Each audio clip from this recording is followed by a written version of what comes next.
What's up, film fans? Epic Film Guy Justin here on my review of the second episode, the weekly episode I will be doing of the Gotham TV series review.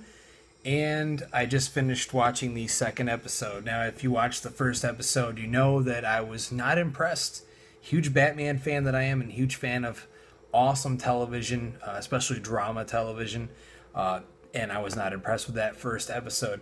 Came into the second episode really wanting to like it, really wanting and hoping that it would be a lot better than the first, knowing that they wouldn't have to cram so many characters into it to try to impress the hardcore fan base.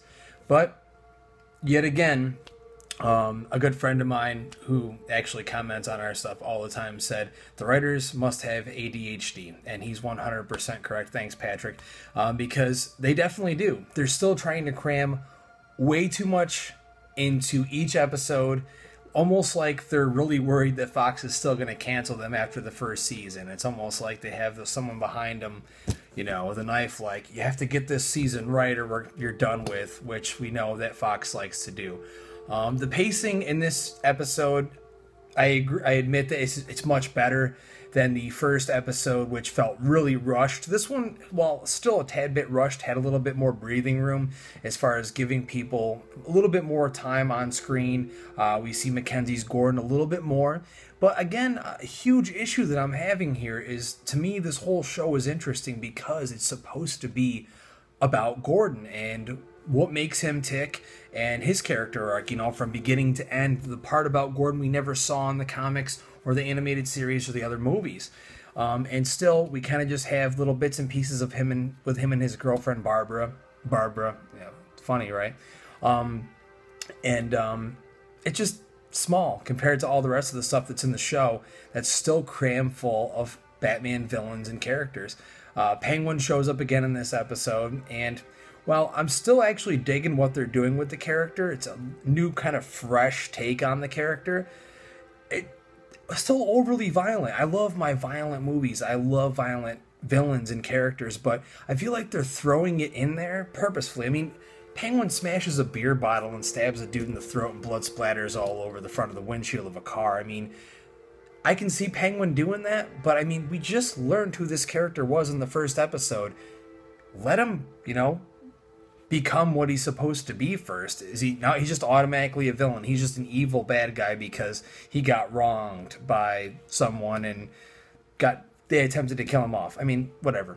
I won't even sputter on about that too long because it's such a small part of the episode. This is supposed to showcase the Catwoman character, and Selina Kyle, who likes to be called Cat.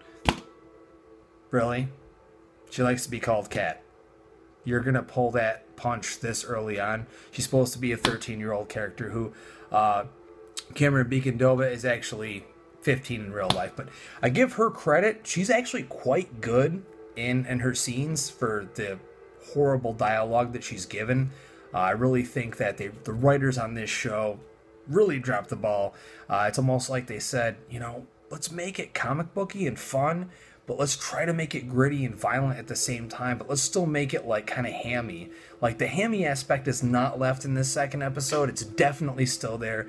It's actually overbearing at times, so bad where I almost just want to leave the room because it's so bad.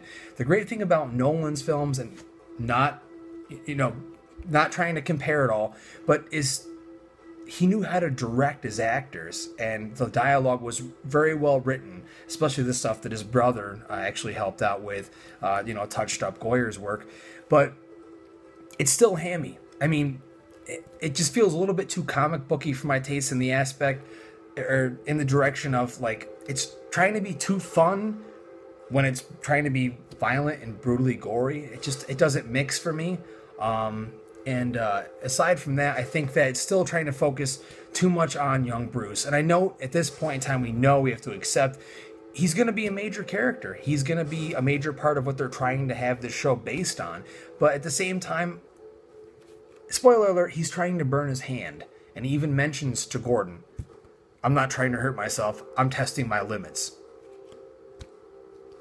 Already, you're not even 12, 13 years old. You're not anywhere near being Batman. You're testing your limits.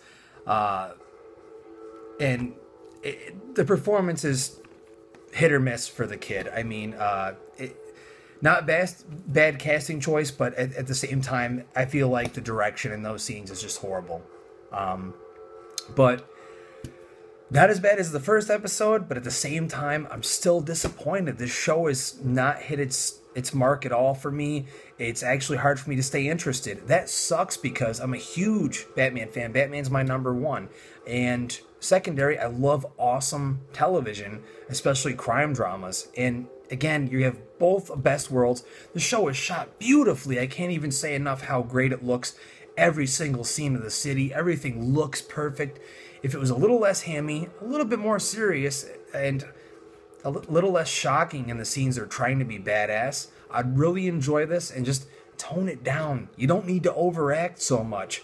I mean, just be a little bit more natural. Jada Pinkett Smith, please stop. Stop trying so hard because it shows.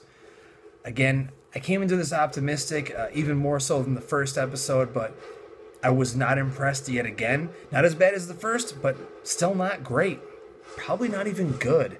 A lot of the lesser good television series on TV right now are actually quite better, and many of the departments that this show lacks in.